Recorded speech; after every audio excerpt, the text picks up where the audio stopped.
Okay, तो देखिए, जब भी यहाँ लिविंग ऑर्गेनिज्म की बात हो रही है तो मैं आपको फिर से बता दूं कि मैंने आपको अभी तक क्या बताया कि जितने भी ऐसे लिविंग ऑर्गेनिजम्स होते हैं जो कि सेल्फ रेप्लिकेट कर सकते हैं, इवॉल्व कर सकते हैं और खुद के सिस्टम को रेगुलेट कर सकते हैं, वो लिविंग है। फाइन। तो देखो, मैंने आपसे क्वेश्चन किया बहुत ही सिंपल सा कि क्या नॉन लिविंग और डेड ये दोनों सेम है? तो इसका आंसर है नहीं। ठीक है, इन दोनों शब्दों के मीनिंग के बीच में बहुत ही थ्रेड लाइक डिफरेंस है। ठीक है, बहुत ही थ्रेड लाइक डिफरेंस है, धागे बराबर का अंतर है। अब मैं आपको बताती हूँ कि वो डिफरेंस क्या है। ठीक है, जब आप किसी भी ऑर्गेनिज्म को डेड डिक्लेयर कर रहे हैं या आपने उसको डेड माना, तो इसका मतलब ये है कि देयर वाज अ टाइम, जैसे आप स्टोरी लिखते थे बचपन में, same case, once upon a time वो ऑर्गेनिज्म लिविंग था। Do you agree? Do you agree to this one कि कभी तो ऐसा समय था कि वो जो ऑर्गेनिज्म था दैट वाज लिविंग। क्लियर है? सभी को पता है कि भाई वो जिंदा होगा तभी वो मरा होगा। ओके, लेकिन जो आपका टेबल है, चेयर है, जिसको आप नॉन लिविंग ऑब्जेक्ट कहते हो, क्या उनके पास कभी भी लाइफ थी? नहीं थी। ठीक है, और यही डिफरेंस मैं आपको क्लियर करना चाहती थी कि जब भी आप नॉन लिविंग ऑर्गेनिज्म को कंपेयर करेंगे विथ द लिविंग ऑर्गेनिज्म, तो दैट डजंट मेक सेंस। अगर आप कंपेयर करने जाएंगे तो ये दोनों सेम नहीं है। ओके, क्योंकि डेड वही ऑर्गेनिज्म हो सकता है दैट वाज वंस लिविंग, और जिसको आपने नॉन लिविंग कहा है उसके पास तो कभी कोई लाइफ थी ही नहीं। तो अब आप लोगों को ये दोनों टर्म्स का जो डिफरेंस है वो क्लियर हुआ? फाइन। तो यहाँ पर as I can see that some of the students have joined later, तो उनके लिए मैं फिर से एक इंट्रोडक्शन दे देती हूँ अपना। myself Simi Dubey, and I will be teaching you botany from today onwards. ठीक है, senior botany faculty Bansal classes Jalgaon. So please be familiar with my name and let us resume then. Next जो part हमें यहाँ पे deal करना है that is living organisms के properties.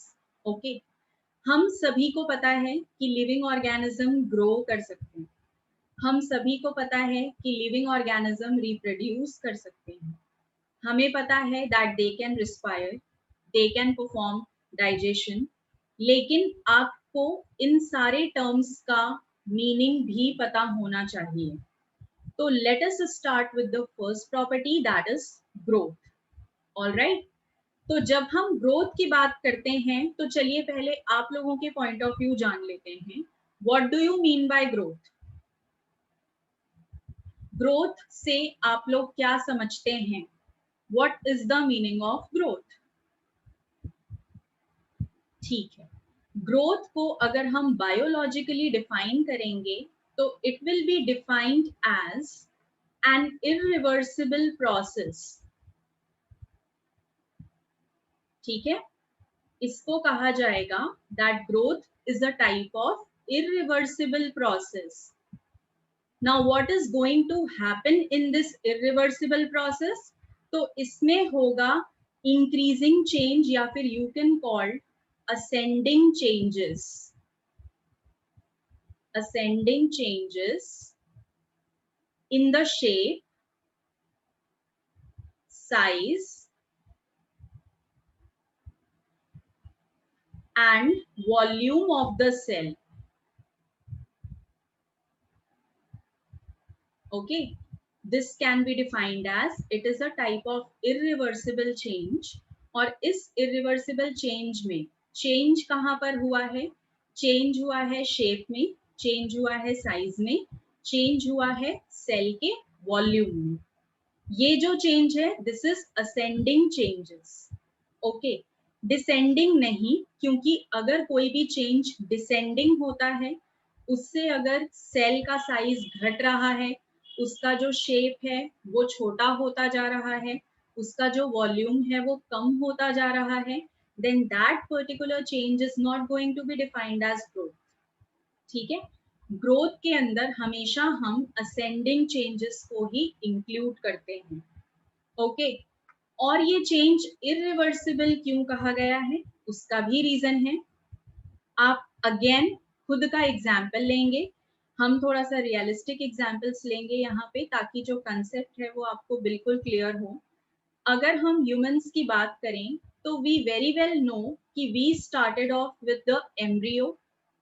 जो लाइफ है वो एम्ब्रियोनिक डेवलपमेंट से शुरू हुई थी. लेटर ऑन जुवेनाइल फेज होता है, जिसको हम हिंदी में कह सकते हैं बचपना, या फिर what you can call as growing period. And after that adolescence की एज आती है. ठीक है, तो मेरा आपसे क्वेश्चन ये है कि क्या यहाँ पर ऐसा ट्रांजिशन पॉसिबल है कि हम अडोलेसेंट की एज से वापस जुवेनाइल फेज में चले जाएं? इज इट पॉसिबल कि अडोलेसेंस की एज से let us go back to juvenility? ये हो सकता है? Obviously not. Okay, very nice, ये बिल्कुल भी पॉसिबल नहीं है. तो this is the only thing जो आपको ये बता रही है कि जो ग्रोथ होता है दैट इज इरिवर्सिबल चेंज. आप उसको दोबारा रिवर्स नहीं कर सकते. एक बार सेल का शेप बढ़ गया तो बढ़ गया, साइज अगर उसकी इंक्रीज हो गई तो हो गई, और अगर वॉल्यूम इंक्रीज हो चुका है तो दैट इज ऑल्सो डन. अब आप उसको वापस से उसके ओरिजिनल स्टेट में लेकर नहीं आ सकते हो. ठीक है, this is the definition of growth. Growth के बारे में let us add something more. अगर मैं आपसे ये पूछूं कि ये जो ग्रोथ है या ये जो इरिवर्सिबल चेंज है, can we call it a defining feature of living organism? क्या मैं ये कह सकती हूँ कि ग्रोथ जो होता है वो सिर्फ और सिर्फ डिफाइनिंग फीचर का मतलब है कि वो किसी और के पास नहीं होना चाहिए? तो यहाँ पे मेरा क्वेश्चन ये है आपसे कि क्या हम ग्रोथ को डिफाइनिंग फीचर कह सकते हैं किसी भी लिविंग ऑर्गेनिज्म का? I just need answer in one word. आप मुझे बताएंगे यस और नो. क्या ग्रोथ को डिफाइनिंग प्रॉपर्टी कह सकते हैं किसी भी लिविंग ऑर्गेनिज्म की? That is the simple thing.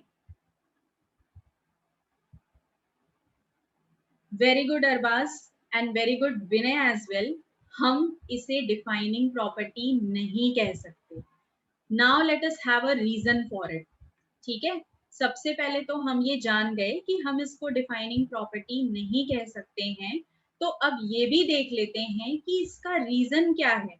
हमारे पास कोई रीजन होना चाहिए. तो यहाँ पे जब हम रीजन देखेंगे तो हमें ये पता चलेगा कि अगर आप ग्रोथ को increase in shape, size and volume कह रहे हैं, then what about the growth of metals, या फिर you can consider expansion. You can consider expansion of metals का जो कंसेप्ट है. तो जब आप एक्सपेंशन ऑफ मेटल्स का कंसेप्ट कंसिडर करेंगे तो what is going to happen in that आपको भी पता है. अगर सपोज ये एक मेटल बार है और इस मेटल बार पे हीट अप्लाई किया जाएगा. ओके, वैसे तो थोड़ी सी केमिस्ट्री है यहाँ पे, बट हाँ, you should know this concept. तो जब इस पे हीट अप्लाई किया जाएगा तो we all very well know that this metal bar is going to expand. और जब ये एक्सपैंड करेगा तो इट इज वेरी क्लियर कि इसका जो वॉल्यूम है वो बढ़ जाने वाला है. Agree to my point? Yes और नो? ये बातें आपको क्लियर हैं कि when we are going to apply heat over that metal bar तो क्या होने वाला है कि उसका वॉल्यूम बढ़ जाने वाला है. फाइन. तो जब इसका वॉल्यूम बढ़ गया बच्चों, तो ये तो ग्रोथ की ही डेफिनेशन है ना. अगर आप ध्यान से देखेंगे तो आप देखेंगे कि ये तो हमने डेफिनेशन में इंक्लूड किया है जब हमने ग्रोथ को डिफाइन किया है.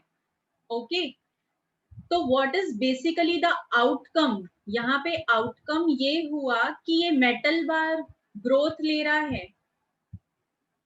Metal bar is undergoing growth, यही चीज है यहाँ पे, metal bar is undergoing growth, this is the logic behind.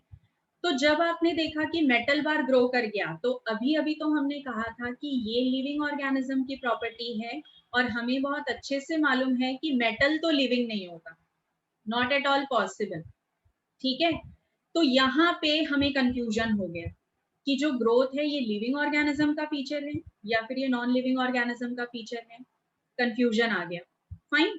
दूसरी बात, आप कुछ ऐसे भी एनिमल्स को जानते होंगे जिनका रिप्रोडक्शन जो होता है वो प्रॉपर फर्टिलाइजेशन के थ्रू नहीं होता, पार्थेनोजेनेसिस से होता है, ठीक है। That is a type of reproduction without fertilisation. तो वहां पर भी आप जब देखोगे तो वो ऑर्गेनिजम्स के अंदर या जो लोअर ऑर्गेनिजम्स होते हैं उनके अंदर क्या प्रॉब्लम होती है कि जैसे जैसे वो रिप्रोड्यूस करते हैं तो उनका सेल नंबर बढ़ता जाता है, ठीक है। सेल का नंबर बढ़ना इज ऑल्सो ग्रोथ। तो अब आपके दिमाग में हो जाएगा कि भाई जब अमीबा ने रिप्रोड्यूस किया तो उसने ग्रोथ लिया या फिर उसने रिप्रोड्यूस किया, ठीक है। Both the terms are clashing. तो दिस इज द थिंग कि यहाँ पे जो ग्रोथ है that is not a defining feature. Is it clear to everyone? Let us take the next property, और वो जो प्रॉपर्टी होती है वो होती है रिप्रोडक्शन। अगेन जब रिप्रोडक्शन की बात होगी तो भी वहां पर जैसा हमने ग्रोथ में देखा वैसा ही कुछ सिमिलर फीचर होगा, but let us have a look eight growth first. तो ग्रोथ में इंक्रीज होता है सेल के साइज में, सेल के नंबर में, फाइन, सेल के वॉल्यूम में भी, दैट वाज द थिंग। अगली बात अगर आप ग्रोथ के बारे में देखेंगे तो आई टोल्ड यू कि यहाँ पे जितने भी ऑर्गेनिजम्स होते हैं they are adapted to grow. एक बात और याद रखिए बच्चों कि जो भी प्लांट्स होते हैं और जो भी एनिमल्स होते हैं उन दोनों की ग्रोथ में एक डिफरेंस है। क्या आप मुझे बता सकते हैं what is the difference between growth of a plant and what exactly is about animal growth? Anyone? आपको पता है क्या डिफरेंस होता है दोनों के ग्रो करने में या दोनों के ग्रोथ लेने में? चलिए मैं आपको क्लियर करती हूँ। यहाँ पर जो डिफरेंस होता है वो ये होता है कि when we talk of plant growth तो दैट इज इनडेफिनाइट, और जब हम एनिमल ग्रोथ की बात करते हैं तो दैट इज डेफिनाइट। ओके, हमारे पास ऐसा नहीं है कि जब तक हमारा जीवन रहेगा हम ग्रो करते रहेंगे, it is not like that. लेकिन अगर आप प्लांट्स को देखेंगे तो because of the actively dividing state of meristematic tissue they keep on growing, fine. तो ये प्लांट और एनिमल की ग्रोथ में एक डिफरेंस होता है जो आप याद रखेंगे। Now let us have a look at different features, ठीक है। ग्रोथ के अलावा जो आपका नेक्स्ट प्रॉपर्टी है लिविंग ऑर्गेनिज्म का दैट इज रिप्रोडक्शन। तो रिप्रोडक्शन का मतलब साफ साफ ये निकलता है कि कोई भी ऑर्गेनिज्म जब अपने ही तरह के प्रोजेनीज प्रोड्यूस करे, very good, indefinite and definite growth. Now let us come to reproduction. यहाँ पे if any living organism is reproducing तो उसका मतलब ये होगा कि अपने ही तरह के लिविंग ऑर्गेनिज्म को प्रोजेनी की तरह उन्हें बर्थ देना है, ठीक है। To produce young one of its own kind, that is the definition of reproduction. Now organisms can reproduce by two methods. It can reproduce asexually or they can reproduce sexually. तो asexually में आपको पता है बहुत सारी बातें होती हैं, सिंगल पेरेंट इन्वॉल्व होता है, देयर इज नो फर्टिलाइजेशन। जब हम सेक्सुअल रिप्रोडक्शन देखेंगे तो वहां पर दो डिफरेंट टाइप्स ऑफ पेरेंट्स होते हैं, दो डिफरेंट टाइप्स ऑफ गैमेट्स होते हैं, and ultimately they are going to fuse with each other. Okay, तो यहाँ पे रिप्रोडक्शन जो है अलाइक ग्रोथ, जैसे कि ग्रोथ में हम देख रहे थे कि वो लिविंग ऑर्गेनिजम्स का डिफाइनिंग फीचर नहीं है, यहाँ पर भी आपको वैसा ही कुछ लॉजिक लगता हुआ दिखाई देगा, ठीक है। Let us take example of unicellular organism. Unicellular organism जैसे ही हम कहते हैं आपके दिमाग में सबसे कॉमनेस्ट ऑर्गेनिज्म आता है and that is amoeba. Okay, bacteria.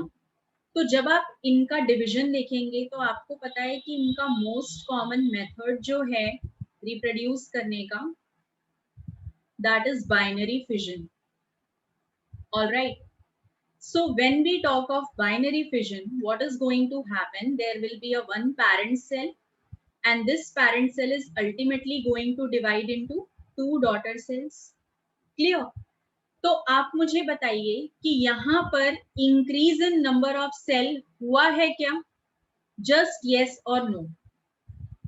जब भी कोई यूनिसेल्युलर ऑर्गेनिज्म डिवाइड करता है बाइनरी फिजन के थ्रू, तो आपको बस इतना बताना है कि क्या वहां पर सेल नंबर इंक्रीज हुआ है?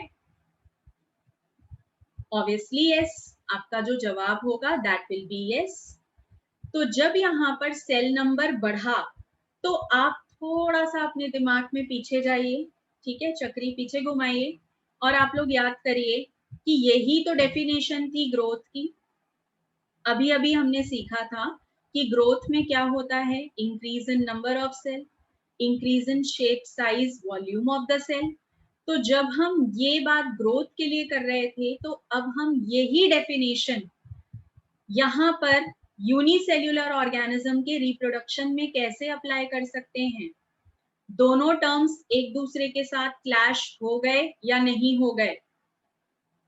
ठीक है, दोनों ही terms that is growth and reproduction, इनका जो मीनिंग निकल के आया वो एक दूसरे के साथ क्लैश कर गया, and that is the reason कि यहाँ पर ये दोनों ही, दोनों मतलब कौन?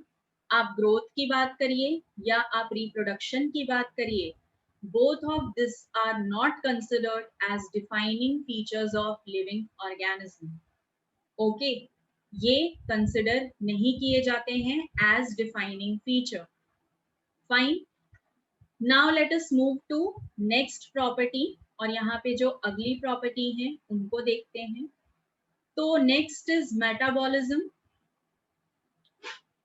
This point already I have told you about reproduction, that there are some जानवर्स, कुछ ऐसे एनिमल्स होते हैं जो कि ट्रू रिप्रोडक्शन फॉलो नहीं करते हैं, ओके, बट फिर भी उनकी रिप्रोडक्शन तो चल रही है with the help of parthenogenesis. तो वो भी ऑर्गेनिजम्स रिप्रोडक्शन की डेफिनेशन के लिए एक एक्सेप्शन है। ऑलराइट, अब अगर हम मेटाबॉलिज्म पे चले जाते हैं, तो first of all again I want to know what is your point of view, what exactly you mean by metabolism, what is the meaning of metabolism? ठीक है, देखिए, अगर हम मेटाबॉलिज्म लिखते हैं यहाँ पर, ओके, तो metabolism is considered to be a sum total of two processes. उसमें से एक होता है एनाबॉलिज्म और दूसरा कहलाता है कैटाबॉलिज्म। तो जब हम एनाबॉलिज्म या कैटाबॉलिज्म की बात करेंगे, तो anabolism is called as constructive process. ठीक है, इसको हम कंस्ट्रक्टिव प्रोसेस कहते हैं। व्हेनेवर बॉडी के अंदर कोई भी नया मॉलिक्यूल सिंथेसाइज होता है, उसको जनरेट किया जाता है, उसको बनाया जाता है, that is considered to be anabolic process. ठीक है, से फॉर एग्जाम्पल, जब भी हमारी बॉडी के अंदर सिंथेसिस होता है किसका? एनर्जी का, तो एनर्जी का सिंथेसाइज होना will be called as anabolism. Okay, कोई नया सिंपल मॉलिक्यूल को यूज करके कोई कॉम्प्लेक्स मॉलिक्यूल का फॉर्मेशन हो रहा है, तब भी उसे हम कंसिडर करेंगे एनाबॉलिज्म। कैटाबॉलिज्म का अगर मैं आपको बताऊं मीनिंग, तो ये डिस्ट्रक्टिव प्रोसेस है, एक कॉमन सेंस में डिस्ट्रक्टिव प्रोसेस, और you can call it a break down process. तो जब भी सेल के अंदर या हमारी बॉडी के अंदर कोई भी मॉलिक्यूल डिग्रेड होता है, हम कॉम्प्लेक्स मॉलिक्यूल को तोड़ के सिंपल मॉलिक्यूल बनाते हैं। जैसे कि आप एग्जाम्पल ले सकते हैं डाइजेशन का। यहाँ पे जितना भी कॉम्प्लेक्स मॉलिक्यूल होता है, वो सारे कॉम्प्लेक्स मॉलिक्यूल को चेंज किया जाता है सिंपल इनऑर्गेनिक फॉर्म में। ठीक है। तो ये सारे जो भी प्रोसेसेस हैं, when you are going to derive the product in the simplest form, तब उसे हम कैटाबॉलिज्म कहते हैं। अगर इन दोनों का सम टोटल आप देखेंगे, मतलब हमारी बॉडी का टोटल हिसाब किताब जो निकलता है, वो निकलता है कौन? मेटाबॉलिज्म के मदद से। ठीक है। जो भी प्रोडक्ट यहाँ आपके पास बचेगा after metabolism, that is considered to be a metabolic product. Fine. तो ये होता है अबाउट मेटाबॉलिज्म। इसके बाद आप लोग मुझे बताएंगे कि क्या ये जो मेटाबॉलिज्म है, इसको हम लिविंग ऑर्गेनिज्म का डिफाइनिंग प्रॉपर्टी मान सकते हैं? यस और no? Can we consider metabolism as the defining feature of living organisms? Obviously yes. ठीक है, बिल्कुल इसको यहाँ पे हम बोल सकते हैं। ओके। लेकिन हाँ, यहाँ पर एक बात ऐसी होती है कि कुछ मेटाबॉलिक रिएक्शंस ऐसे भी होते हैं जो कि हम लेबोरेटरी कंडीशंस में कैरी आउट कर सकते हैं। ठीक है। Some of the features are like that कि जो आप आइसोलेटेड कंडीशन, मतलब लिविंग सिस्टम से अलग करके इन विट्रो उसको किया जा सकता है। ठीक है। तो वो रिएक्शन जो है, that is also a type of metabolic reaction, but it is taking place outside the living system. तो ये एक जरा सा फैक्टर आ गया जहां हम कंफ्यूज हो जाते हैं कि इसको हम डिफाइनिंग फीचर बोलें या हम ना बोलें। Okay. Now let us see कि व्हाट इज सेल्यूलर ऑर्गेनाइजेशन। तो cellular organisation is very well known by you all. एक हायरार्की होता है। हायरार्की किस तरह का होता है? हायरार्की होता है कि हमारी जो लाइफ होती है, that starts from sub microscopic, molecular level. ठीक है। लाइफ स्टार्ट होती है from sub microscopic molecular level, then it moves to microscopic cellular level.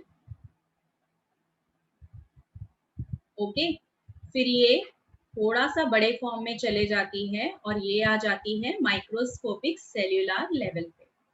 अगर बेसिकली एक बिल्कुल रफ फ्लो चार्ट अगर आप इसके लिए देखेंगे तो क्या होगा? सेल होता है सबसे छोटा यूनिट, देन कलेक्शन ऑफ दो सेल्स जिनका functional capacity, structural ability same हो, तो दैट कॉन्स्टिट्यूट टिश्यूज। उसके बाद अगर आप सिमिलर टिश्यूज को वहां पे ज्वाइन करते हैं, उनका एक कलेक्शन होता है, तो that forms organs. Okay. Then it goes for organ system, और ऑर्गन सिस्टम से कंप्लीट ऑर्गेनिज्म का फॉर्मेशन होता है। Okay. This is the hierarchy जो आपने लोअर क्लासेस में सीखी हुई है। अग्री? तो ये आपका एक सेल्यूलर ऑर्गेनाइजेशन का जरा सा कंसेप्ट है। तो यहाँ पे आपको प्लांट सेल, एनिमल सेल, इनके बारे में भी थोड़ी बहुत जानकारी होनी चाहिए, लेकिन इनका जो डिटेल है that we are going to deal in the chapter जब हम सेल की बात करेंगे। फाइन। तो ये बेसिक हायरार्की फिलहाल आप याद रख लेंगे। Okay. Before we proceed on, let me know कि अभी तक हमने जो भी प्रॉपर्टीज डिस्कस किए हैं, any one of you is having any kind of doubt? Again I just need yes और नो फ्रॉम यू। अभी तक जो भी प्रॉपर्टीज का डिस्कशन हमने किया है, जो भी एक्सप्लेनेशन हुआ है, is there any particular point जहां पे आपको ऐसा लगा हो कि मुझे ये चीजें समझ में ना आई? ऐसा लगा कि सब कुछ उड़ गया? ऐसा कभी भी नहीं लगा? Then it's well and good. तो अगर कोई डाउट नहीं है, then we can proceed on. Now let us come to next thing, जो कि यहाँ पे होता है कॉन्शियसनेस। तो कॉन्शियसनेस से ही एक्चुअली हमने मतलब शुरू किया था, अगर आप लोगों को याद हो यहाँ पर। ठीक है। तो यहाँ पे हमने स्टार्ट किया था कि मैंने कुछ बोला, आपने सुना, आपने उसका जवाब दिया सुनकर। ओके। अभी भी मैंने आप पर क्वेश्चन थ्रो किया कि any one of you is having any doubt at any point. तो व्हाट यू डिड वाज कि ये जो मैंने आपको दिया है, दैट इज अ स्टिमुलस। ये स्टिमुलस पहुंचा आपके सेंसिबल ऑर्गन जो कि आपके कान हैं। आपने इस स्टिमुलस को समझा और फिर आपने उसका रिस्पॉन्स किया, आपने कहा यस मैम और आपने रिप्लाई किया नो मैम। तो that is the simplest thing जिसको हम कॉन्शियसनेस कहते हैं। ठीक है, to be aware of the things that is happening with an organism. Okay, वो कहलाता है कॉन्शियसनेस। तो ये जो कॉन्शियसनेस है ना, ये हमें मिला हुआ है बहुत ही एडवांस्ड वर्जन का। मतलब लिविंग ऑर्गेनिजम्स के पास जो कॉन्शियसनेस है that is called as self consciousness. हमें मालूम होता है हमारे लिए क्या सही है, हमारे लिए क्या गलत है। ओके, लेकिन जब आप हमसे हटकर प्लांट्स में चले जाएंगे, दूसरे ऑर्गेनिजम्स में चले जाएंगे, तो सबका अपना अपना तरीका है कॉन्शियस होने का। ओके, सबका अपना अपना तरीका है रिस्पॉन्स देने का। तो ये जो रिस्पॉन्स होता है that can be either positive, that can be either negative. आप इस बात को अग्री करते हो? ठीक है, आपसे जो भी पूछा जाएगा या आपके ऊपर जो भी एक्शन अप्लाई होगा, तो दैट एक्शन और stimulus is going to have a positive और अ नेगेटिव रिस्पॉन्स। ऐसा नहीं होता कि मैं जब भी आपको कुछ बोलूं तो आपका जवाब हाँ ही होगा। अगर आपको किसी पॉइंट पे डाउट है तो ऑब्वियस सी बात है आप मुझे कहेंगे कि yes ma'am we are having doubt in that particular point. ऐसा तो नहीं है कि आप नो मैम बोल के आगे चले जाएंगे। ठीक है, तो जब भी कोई ऑर्गेनिज्म रिस्पॉन्ड करता है, जवाब देता है, तो उसका जवाब दो तरह का हो सकता है, या तो वो हाँ बोलेगा या तो वो ना बोलेगा। क्लियर? अब देखो, इसको आप कैसे याद कर सकते हो, स्टिमुलस और रिस्पॉन्स। थोड़ा सा इसको है ना फिजिक्स के साथ रिलेट कर देते हैं। फिजिक्स में आपने सुना होगा for every action there is equal and opposite reaction. Heard about it? सुना था? जो भी एक्शन होता है उसके लिए इक्वल एंड ऑपोजिट रिएक्शन होती है।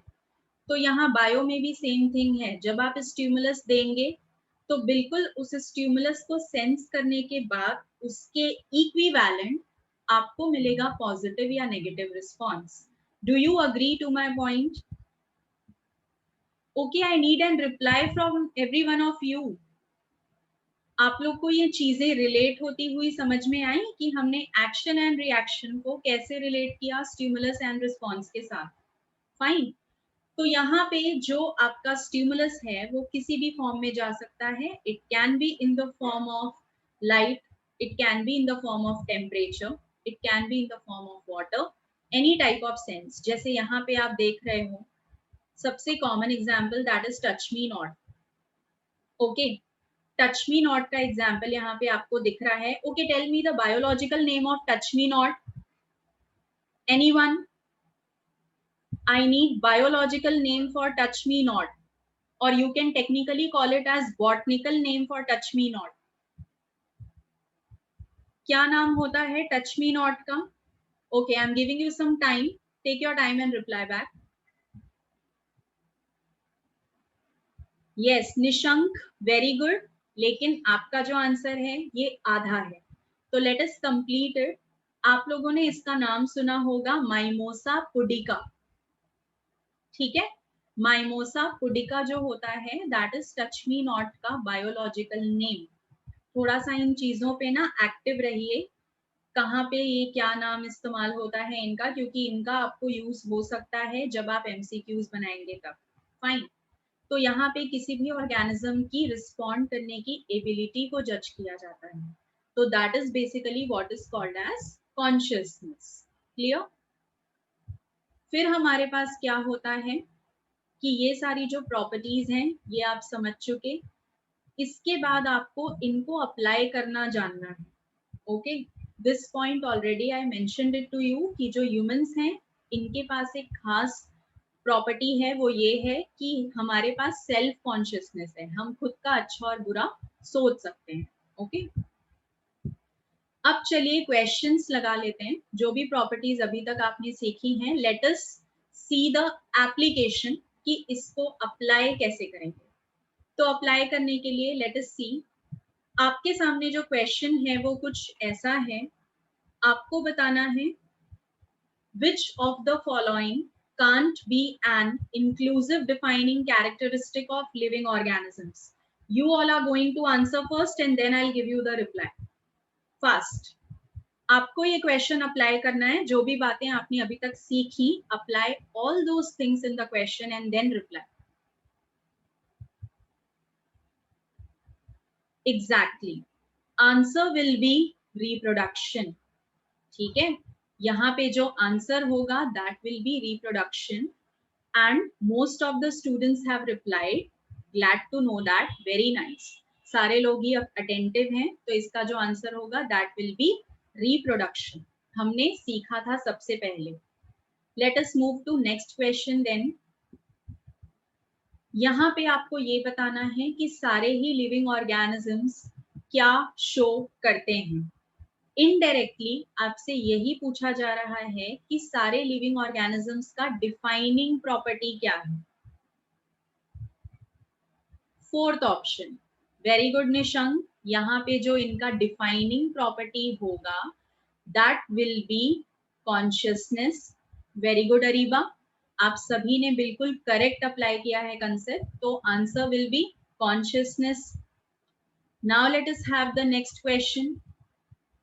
आपको यहाँ पे बताना है कि लिविंग ऑर्गेनिजम्स जो होते हैं सेल्फ कॉन्शियसनेस उनके पास होती है. कौन से ऐसे लिविंग ऑर्गेनिज्म हैं? तो ये तो आपको एग्जैक्टली मालूम है that answer will be human beings. We are only the ones who can decide good or bad for ourselves. Okay. Next thing, defining properties of living organisms. You have to select out. बताइए. Select out the defining properties over here. आपके सामने जो भी options हैं उसमें से आपको select out करना है. कौन कौन से होंगे? Option number 4. ठीक है, चलिए एक एक को देख लेते हैं. Very good, very good. Very good Jagriti, Ariba, सभी लोगों ने आंसर किया है. Very nice. Now let us see. देखो, जब भी आपके पास ऐसा क्वेश्चन आता है बच्चों, तो ऑल्दो आई नो कि ये बहुत सिंपल क्वेश्चन है, आपको इसका आंसर पता है, बट फिर भी मैं आपके साथ एक चीज शेयर करना चाहूंगी यहाँ पे कि जब भी ऐसा क्वेश्चन आपके सामने आता है तो आप यहाँ पे एलिमिनेशन मेथड फॉलो करेंगे. क्योंकि आपको क्या करना है, आपको करेक्ट आंसर पिक आउट करना है. तो when you are picking something, तो अगर आप पिक करने में बहुत ही माहिर हैं, वेल एंड गुड. अगर आप कंफ्यूज हो गए कि किसको पिक करूं और किसको ना करूं, then follow the elimination method. पहले जो आपका आंसर नहीं हो सकता उसको हटा दीजिए. तो देखते हैं. ग्रोथ हमें तो पहले से मालूम है कि इसको हम डिफाइनिंग फीचर नहीं बोलते. ये ऑप्शन आपके लिए एलिमिनेट हो गया. दूसरा, रिप्रोडक्शन भी आप स्ट्रेट अवे जानते हैं कि डिफाइनिंग प्रॉपर्टी नहीं है. Again the option got eliminated. आगे जब आप बात करेंगे किसकी, सेल्यूलर ऑर्गेनाइजेशन और मेटाबॉलिज्म की, यस, ये होता है डिफाइनिंग फीचर. कॉन्शियसनेस, बिल्कुल हाँ, ये भी होता है. तो आपका जो आंसर आ रहा है वो लास्ट ऑप्शन आ रहा है. ओके, एलिमिनेशन मेथड से आपका जो आंसर आ रहा है that is option number 4. Next है, आपको यहाँ पे करेक्ट सेंटेंस आइडेंटिफाई करना है. स्टार्ट. आप लोग ये सेंटेंसेस पढ़ेंगे and then you have to identify the correct one. Which one is correct you have to identify. First statement is Triticum belongs to family Anacardiaceae. Human being is the only one that has self-consciousness. Largest herbarium in India is located Royal Botanical Garden. Some non-living objects are capable of reproduction. तो आपको correct statements find out करनी है. Number two. Okay, मुझे majority में जो answer मिला है that is option number 2. तो let us check what is the answer. ठीक है, यहाँ पे आंसर जो दिया गया है, आई गेस कि ये जो क्वेश्चन है दैट इज समवॉट कंफ्यूजिंग. ठीक है, अब ये क्वेश्चन यहाँ जान के आपके लिए पुट अप किया है. देखते हैं क्यों. ओके, आपको यहाँ ऑब्जेक्टिव सॉल्व करने का लॉजिक समझाया जाएगा. देखिए, जब भी आपके पास ऐसा कोई क्वेश्चन हो कि आपको करेक्ट स्टेटमेंट बतानी है, तो जब आप स्टेटमेंट्स पढ़ रहे होते हैं ना बच्चों, तो कई बार ऐसा भी आपके पास क्वेश्चन आएगा जिसमें आपको सभी स्टेटमेंट कैसे लगेंगे कि वो सही है। ओके, अब यहाँ पे जब आपको ऐसा लगे कि सभी स्टेटमेंट सही हैं, then we move to the most technical statement. अब यहाँ पे लिखा हुआ है human being is the only one. Okay, only word लगाना थोड़ा सा सही नहीं होगा। रीजन मैं आपको बताती हूँ, क्योंकि अभी जो रीसेंट स्टडीज हो रही हैं उससे हमें ये भी मालूम पड़ रहा है कि जो एनिमल्स होते हैं, खासकर जिनका शिकार होता है, उन जानवरों के पास भी थोड़ी सी ये क्षमता है कि वो अपना अच्छा या बुरा सोच सकते हैं। आप अगर देखते होंगे किसी भी जानवर को, ठीक है, जब उनकी हंटिंग होती है, ओके, तो उस हंटिंग के दौरान पर क्या होता है कि वो खुद के लिए थोड़ा सा सोच सकते हैं। अगली बात ये कि यहाँ पर ये जो स्टेटमेंट है कि जो ट्रिटिकम है वो एनाकार्डियेसी को बिलोंग कर रहा है, this statement is wrong. Okay, तो ये जो क्वेश्चन आपके सामने पुटअप किया गया है, this is only to inform you that कि जब भी ऐसा क्वेश्चन आपके सामने आए तो उसमें आप पैनिक नहीं करेंगे, क्योंकि उसका करेक्ट आंसर नहीं है। ठीक है, अब इसमें आप देखेंगे तो लार्जेस्ट हर्बेरियम वाला स्टेटमेंट भी करेक्ट है ऑलमोस्ट। नॉन लिविंग ऑब्जेक्ट्स जो रिप्रोडक्शन कर सकते हैं ये जरूर करेक्ट नहीं है। तो out of the statements you are getting confused. तो ये जो क्वेश्चंस होते हैं ना इस तरह के, ये हमेशा आपके पास कहाँ काउंट होंगे, ये आपके पास जाएंगे बोनस में। ओके, तो ऐसे क्वेश्चंस पे आपको वर्कआउट करना होता है, पैनिक नहीं करना होता है। एंड रिमेंबर कि ऐसे क्वेश्चन से भी आपका पाला पड़ सकता है। ऑलराइट, तो जब भी ऐसा क्वेश्चन आए तो what I was telling you is कि सबसे आसान काम है कि ऐसे क्वेश्चन को आप स्किप करेंगे। समझ में आ रहा है बच्चों what I am trying to tell you? मैं आपको किस चीज के लिए गाइड कर रही हूँ? Are you all clear with what I am guiding you? Yes या नो बताइए, जो जो पॉइंट्स आपको क्लियर किए जा रहे हैं। ऐसे क्वेश्चंस को अगर आप सॉल्व करने की कोशिश करेंगे तो that will count under negative marking. ये कहने का सिंपल सा कंक्लूजन है, ठीक है? तो do not panic over them, do not put stress over them कि इसको करना ही है, नहीं, ठीक है, नहीं, ऐसा नहीं करना है। Try to skip them off. Now let us move to next question.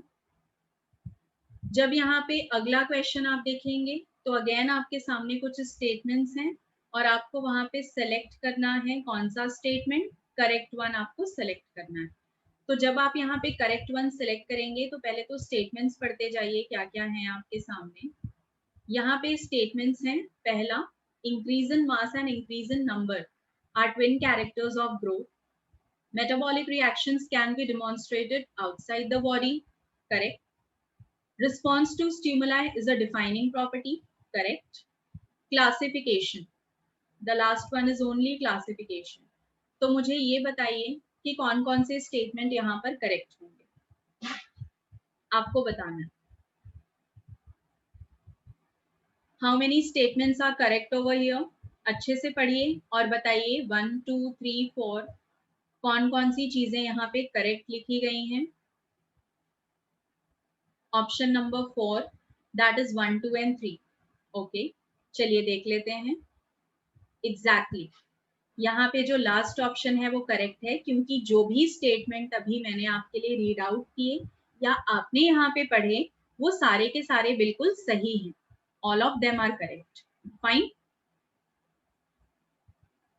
Next question is which of the following given points are known as the characteristics of growth? आपको यहाँ पे ग्रोथ के कैरेक्टरिस्टिक्स बताने हैं, बताइए। जो भी ऊपर लिखे हुए स्टेटमेंट्स हैं उसमें से कौन ग्रोथ के कैरेक्टर्स होंगे? Increase in dry weight, that is mass, increase in number of individuals, cellular organisation, इसमें से कौन कौन सी चीज ग्रोथ कहलाएगी? Fourth option, let us check. देखिए, जो आंसर इस क्वेश्चन का है दैट इज नंबर 1, क्योंकि जब मास इंक्रीज होता है, नंबर ऑफ इंडिविजुअल इंक्रीज होते हैं, तो वो ग्रोथ होता है। सेल्यूलर ऑर्गेनाइजेशन को ग्रोथ नहीं माना जा सकता, ठीक है, cellular organisation is not growth. वो एक्चुअली एक हायरार्की हो गई जो कि लिविंग ऑर्गेनिज्म की बॉडी को क्रिएट करने के लिए फॉलो होती है। अगर आप डिफाइनिंग फीचर देखेंगे ग्रोथ की डेफिनेशन के लिए, तो अप्रोप्रिएट आंसर होगा मास का बढ़ जाना या नंबर ऑफ इंडिविजुअल का इंक्रीज हो जाना। Fine. Next one is consciousness कहां पर ऑब्जर्व की जाएगी? Where can we observe consciousness? तो कॉन्शियसनेस कहां कहां पर ऑब्जर्व की जा सकती है, बताइए। बैक्टीरिया के अंदर, प्लांट्स के अंदर, एनिमल्स के अंदर, ह्यूमंस के अंदर या फंजाई के अंदर? Answer fourth option, 1 2 3 4 5 all of them. Exactly, सभी लोग यहाँ पर कॉन्शियस हो सकते हैं, ठीक है, सभी लोग यहाँ पर कॉन्शियस हो सकते हैं। बैक्टीरिया जो होता है वो कॉन्शियस होता है टेम्परेचर से, और भी फैक्टर्स से होता है, but I am giving you the example of temperature. Plants जो होते हैं they are also conscious to touch, they are also conscious to light. Animals जो होते हैं वो तो होते ही हैं सारे तरीकों के स्टिमुलस से। ह्यूमंस के पास तो स्पेसिफिक कॉन्शियसनेस है। फंगस इज ऑल्सो कॉन्शियस, ठीक है। नाउ लेट अस सी कि ये जो क्वेश्चंस थे इनसे आपको ये चीजें समझ में आ गई कि जब भी हमें ये जानना है कि प्रॉपर्टीज जो होती हैं उन पर क्वेश्चंस कैसे लगाए जाएंगे, तो आपको उसका एक ओवरव्यू मिल गया।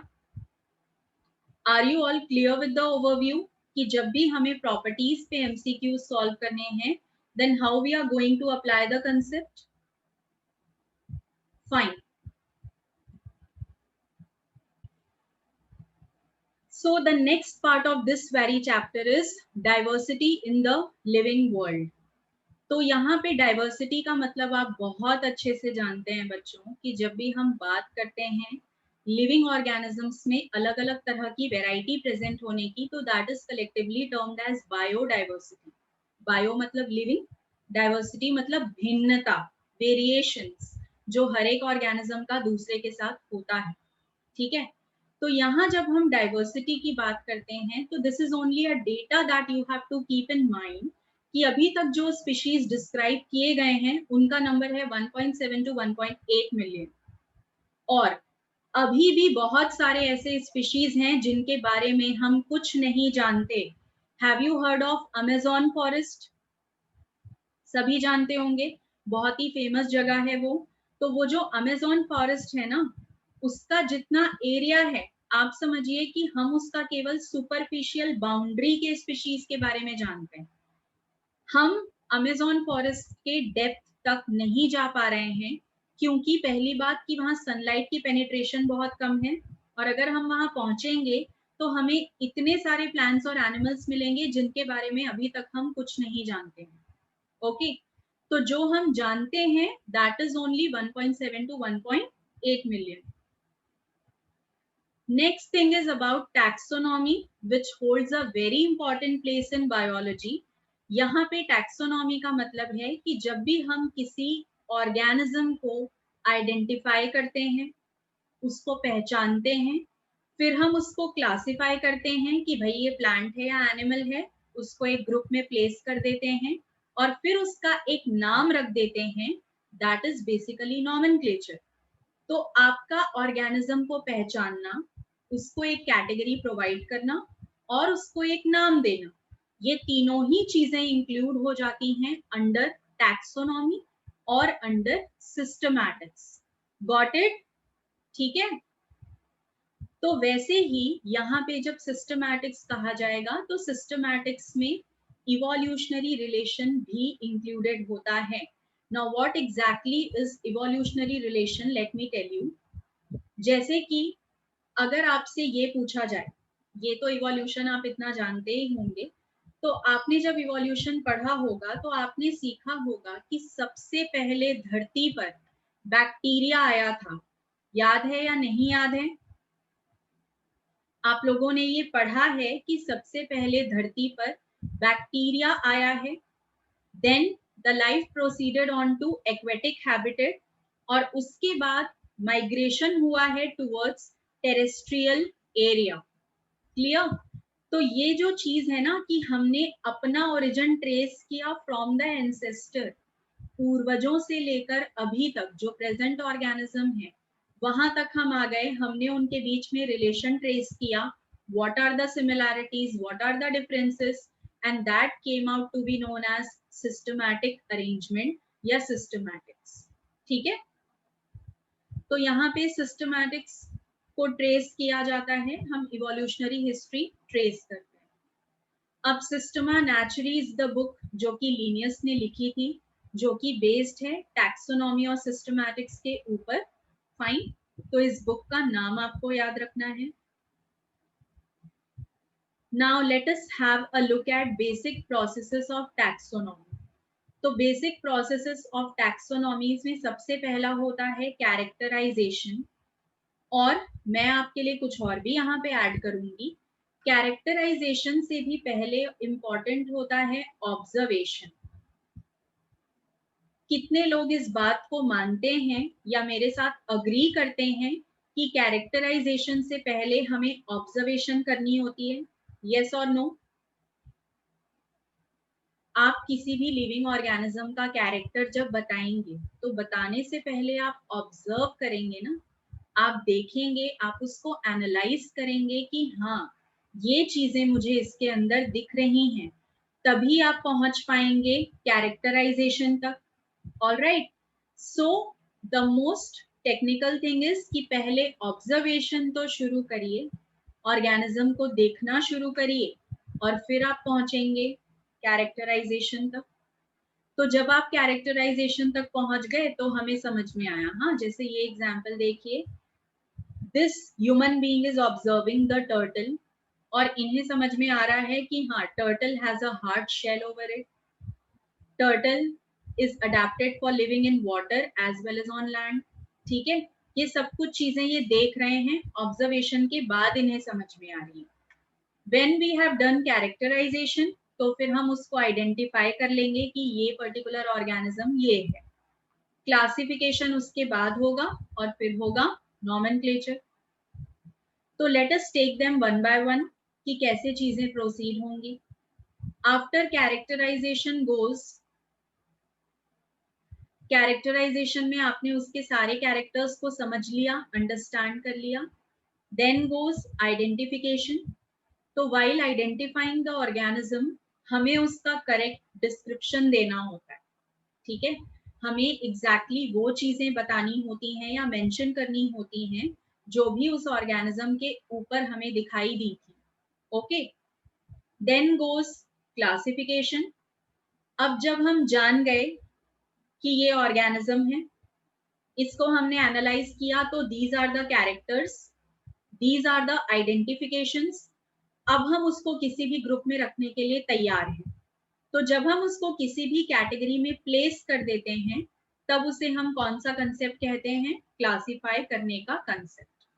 और हम जिस कैटेगरी में उसको प्लेस करेंगे, that category will be termed as taxa.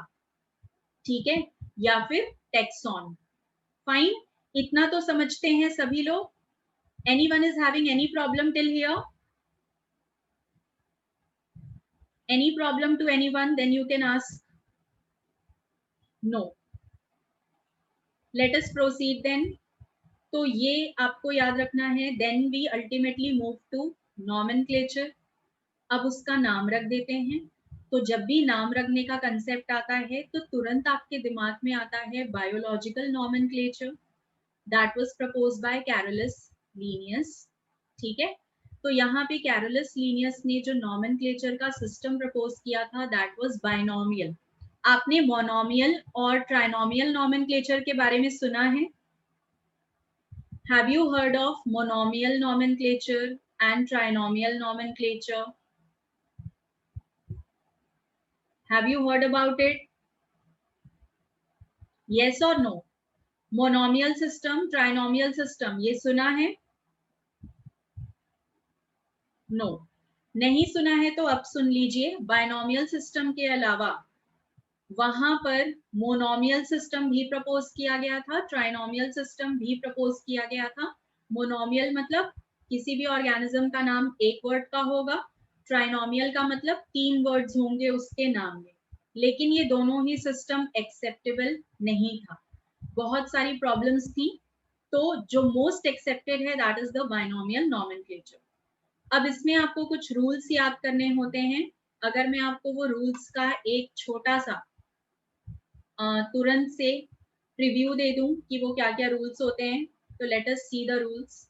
आपको भी पता है कि किसी भी ऑर्गेनिज्म का जो नाम होता है दैट कंप्राइजेस ऑफ 2 वर्ड्स या 2 नेम्स। एक होता है उसका जेनेरिक नेम, ठीक है, and this generic name is followed by specific epithet. यहाँ पे उसका स्पेसिफिक एपिथेट होता है, ठीक है।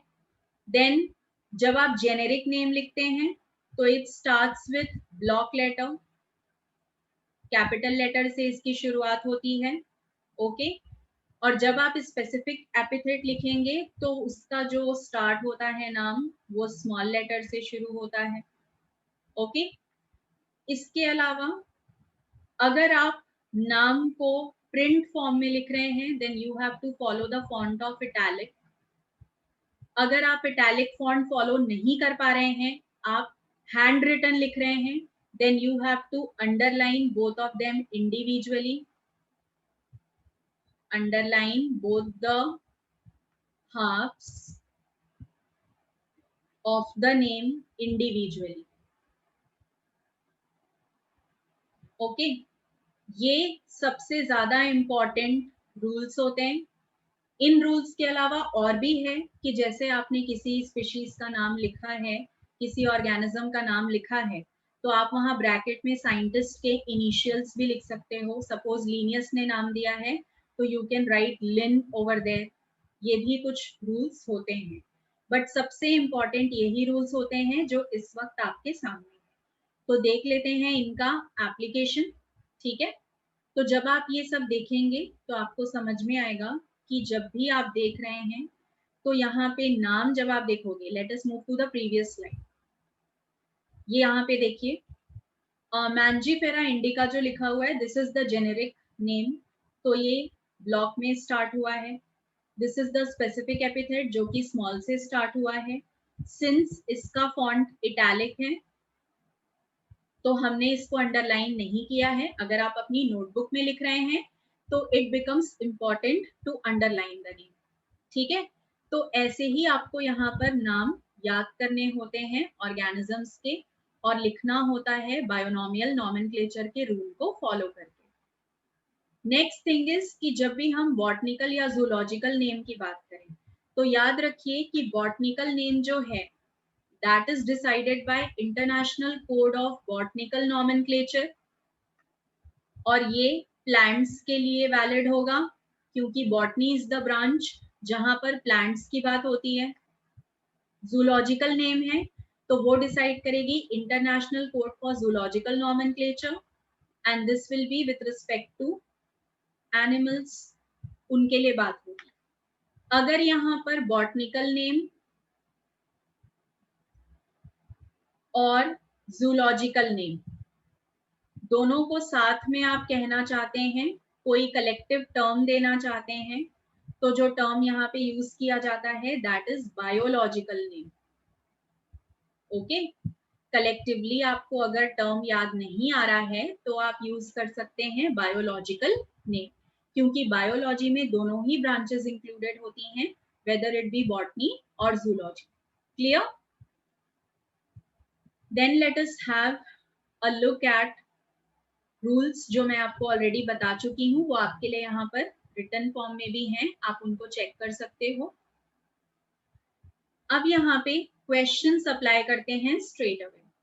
तो the first question is total number of species that are known and degree of variations in the life form is, क्या होगा इसका आंसर? Degree of variation and total number of species collectively constitute the term. What will be the answer to this question?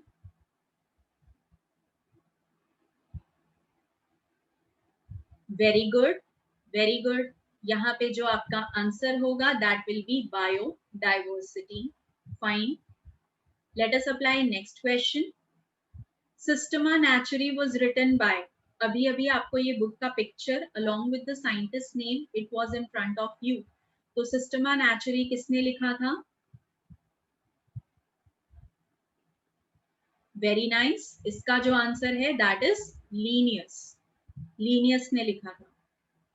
Next is the study of different kinds of organism diversities and relationship among themselves is called, बताइए, बताइए क्या meaning same है, बस पूछने का तरीका बदल गया है। जो काम आपके साथ नीट के एग्जाम में होता है they very well play with vocabulary. Okay, तो इसका भी जो आंसर है that is option number 1, biodiversity.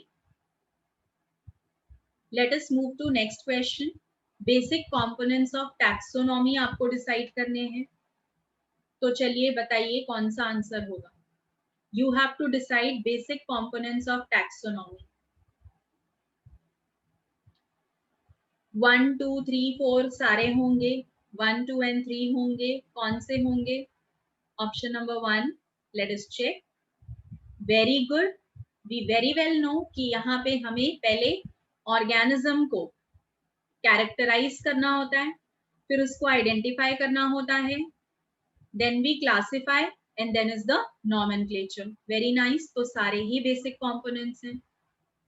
Then goes thank you for you all for attending the lecture. So this was the basic part of our first chapter, that is the living world.